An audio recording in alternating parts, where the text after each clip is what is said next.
Howdy, y'all, and welcome to the DeFi Cowboy. I'm your host, Jangle.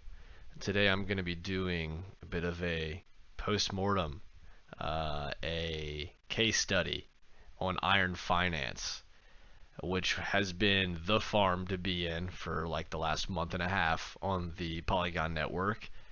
Crazy returns on stablecoins, an absolutely parabolic rise, but a very, very quick fall.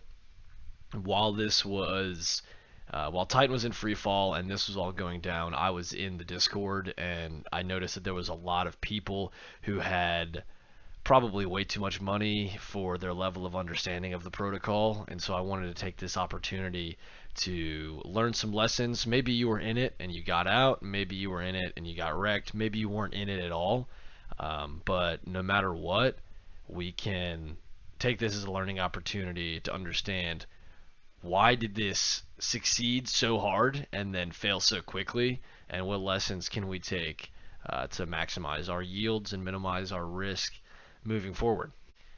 So before we really get started, I just want to do full disclosure. I started farming in the stablecoin farm probably around June 1st. It was $3 or $4, and I was farming this through Beefy, so I was constantly dumping the Titan as it went up. I never really held a lot of Titan. On the way up, I really regretted that because Titan went insane, but I was just cool with the yield on my stable coins, and that ended up actually buying me enough time to get out. So I'd like to point out, before we get too into the weeds here, the price chart on Titan versus the price chart on Iron. And obviously they are both not good, but Titan, you can see, had a pretty sharp and intense velocity downwards through most of the day, while Iron was actually able to not keep its peg, but maintain above 90 cents pretty much the whole day until the end. And I mean, if you were still in it right here, then that's your fault. But yeah, above 95 cents through the vast majority of the day. So I was actually able to recover pretty much all my gains when I probably, honestly, around here. I saw it get to 90s. I was asleep at 5 a.m. I woke up sometime around here and got out sometime around here of my stablecoin farms. So let's try to get an understanding of how this whole system is actually supposed to work. So it's busted now, but yeah, as we saw, Iron had a mechanism to keep it on its peg when everybody was dumping. It didn't go to zero as fast as Titan did. So how does that exactly work? Well, you can mint and redeem Iron based on the current trading price. It opens up arbitrage opportunities. So if Iron is below $1, like let's say Iron's 98 cents, then you can redeem it for 75 cents worth of USDC and then 25 cents worth of the current price of Titan. So that creates a mechanism where if Iron's below the peg, an arbitrage opportunity opens up, and so that creates buying pressure on Iron. You're buying the Iron so that you can redeem it, and you're buying it for 98 cents and you're redeeming 100 cents, $1 worth of USDC in Titan. Then you can either hold the Titan if you want, or more likely, I would say, you immediately dump the Titan and you take your 2 cents profit, and then you did your part in helping push the stablecoin closer to its peg, and you get a small amount of profit from that arbitrage opportunity. Same thing works in reverse with minting, and we'll get into that a little bit more in a second. Also, all of that is in their documentation. The website's still up, and you can read it. You can pause and read that. I don't have to read it to you. So let's take a look at the farms that you could have been in while this was functional. And you'll notice on the right, the rates, they're not populating because this is all broken now. I took this screenshot moments before recording this video. The most popular, the highest TVL farms were the stablecoin farms. because you weren't exposed to as much or theoretically any impermanent loss. The yields on those they'd fluctuate between 300 and 400% APR, crazy APY, like in the thousands. And that's, of course, if you're compounding it regularly. I was farming the stablecoins in Beefy Finance, so I was compounding them regularly and immediately dumping the Titan and redepositing it. That's what Beefy was doing for me. The yields on, I mean, I remember at one point that the Titan Matic yield was like 10 million APY. It was ridiculous. But then obviously you're exposed to impermanent loss. A quick and dirty definition of impermanent loss. Basically, like, let's say, for example, you're providing Titan ETH in the liquidity pool for quick swap for Titan and ETH.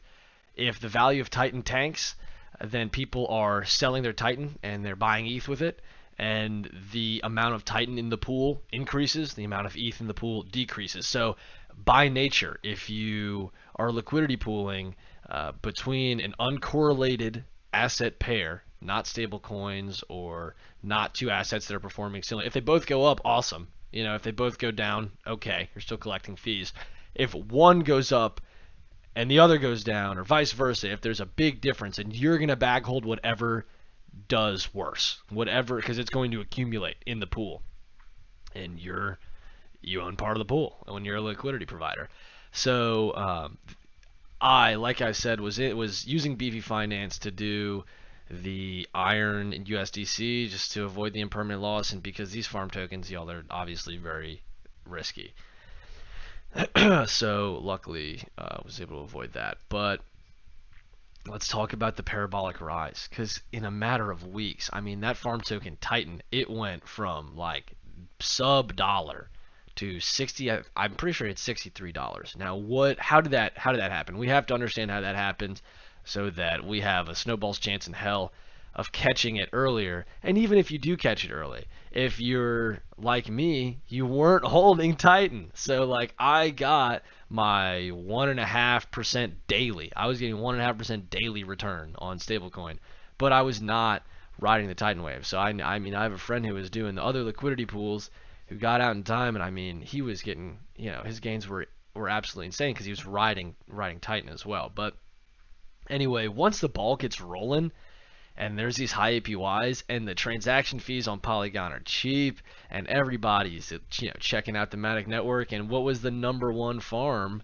for stablecoins? Maybe not number one. I think it might have been. Honestly, at some point it probably passed the TVL of like Curve. Like it was insane. And once the APYs are high, people notice it, and what do? They want in. So if you look at all these farms, like, in order to get in on the farms, you've got to have Titan or Iron. And so you go out and you get it. You buy Titan or Iron to farm.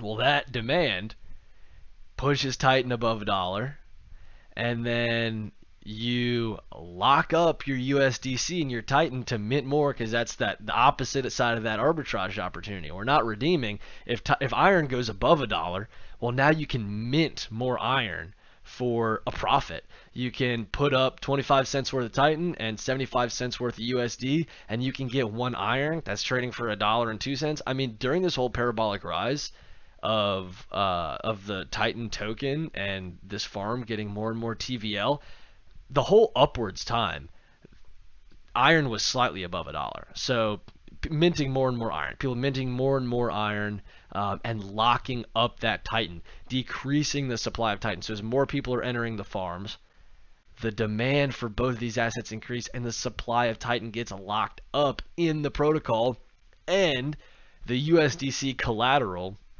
increases as well. So it gets more legitimacy, more actual, assuming that USDC is stable and actually worth $1 and good, then more of that being locked up. And also a percentage that USDC was getting deposited in Aave for a yield. So that was pretty cool.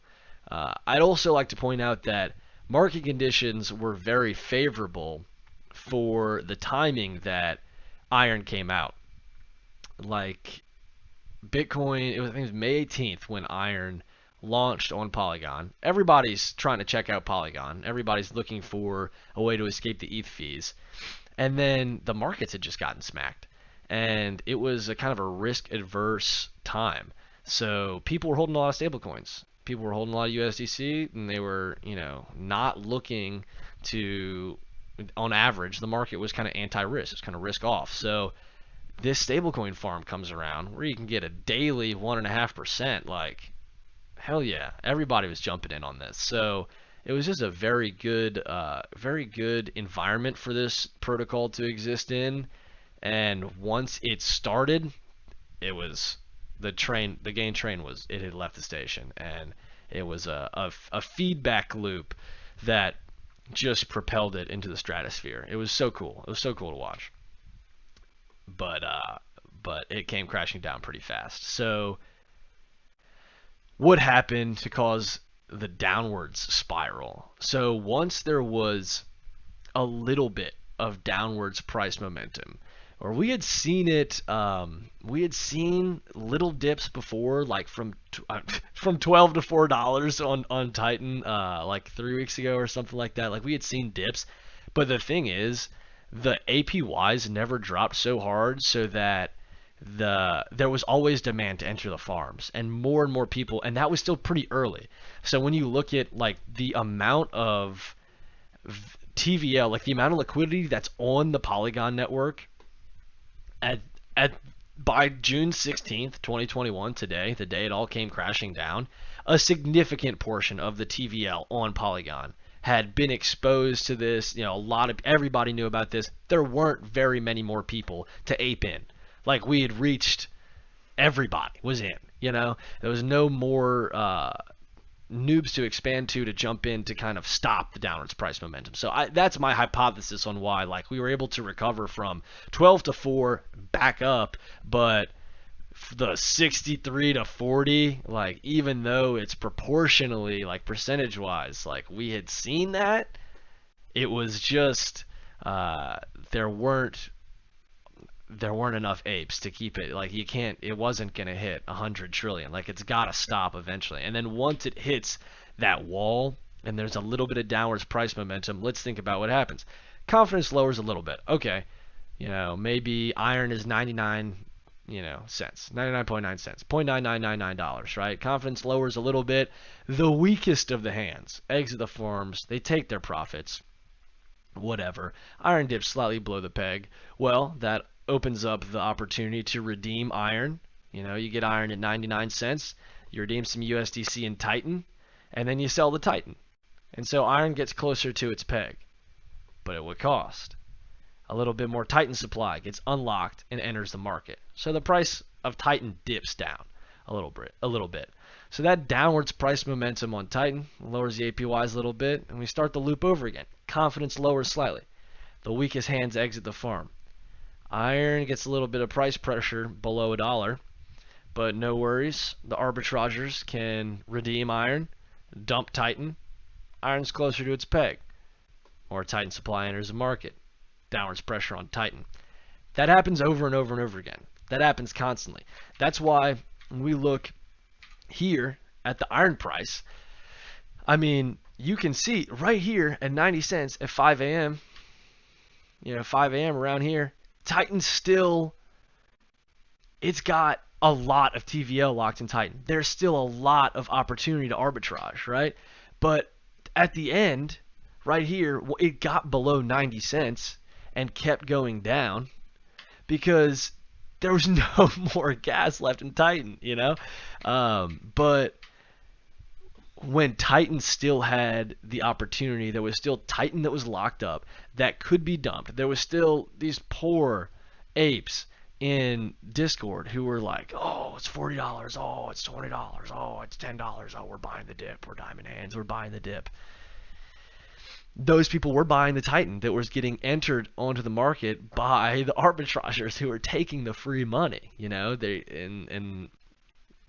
I mean, there's a little bit of risk in arbitraging, I guess, but if you're not doing it in one transaction. But yeah, so and I just wanted to point out that I was trying to access Aave during this time, and pulling out because when you redeem your iron, it pulls out Titan and USDC. And they were pulling out so much Titan or so much USDC that they had deposited on Aave over and over and over again. It was crashing Aave.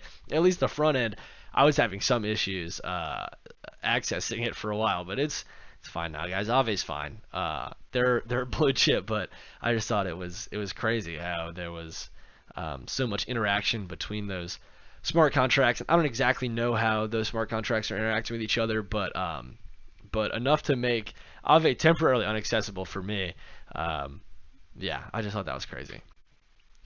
So what's the dev response? Like, guys, I don't want to speak ill on the developers here. I mean, they're obviously created something pretty crazy, and everybody's aware of the risks getting into it. They were, at least their community mod team was starting to, they called it FUD or whatever, or things that are incorrect. As I had a couple comments deleted in the Discord as I was kind of saying what I'm saying now as it was happening, but they're responding. Their redemption fees towards the end of it, people having issues getting their money out. Is it a rug? I don't know. We're gonna have to look at their post-mortem, as they say, and then I'll probably do another video with what they analyze and their response. But yeah, nobody's buying iron. Nobody's buying Titan. And so if you're stuck in these pools, it's hopefully it's the lesson wasn't too expensive. And yeah. And guys, if you want to avoid these Ponzi's, if you want to avoid these rug pulls, if you want to kind of walk on this DeFi journey with me and this community, go ahead and hit the like, subscribe, leave a comment down below. Any comments I'll respond to. If you guys have any questions, I'll leave my Discord as well as my Twitter. I have never been a big Twitter guy or social media guy, but everything with DeFi and ETH is always happening on Twitter. So I got a Twitter now, so help pump that. And yeah, just join my Discord or leave a comment down below, and I will answer any questions, or I'll hop in a call if you need any questions answered. But like I said, guys, no financial advice here, just my opinion and some lessons. So thanks for watching all the way to the end. Like and subscribe, comment, appreciate you.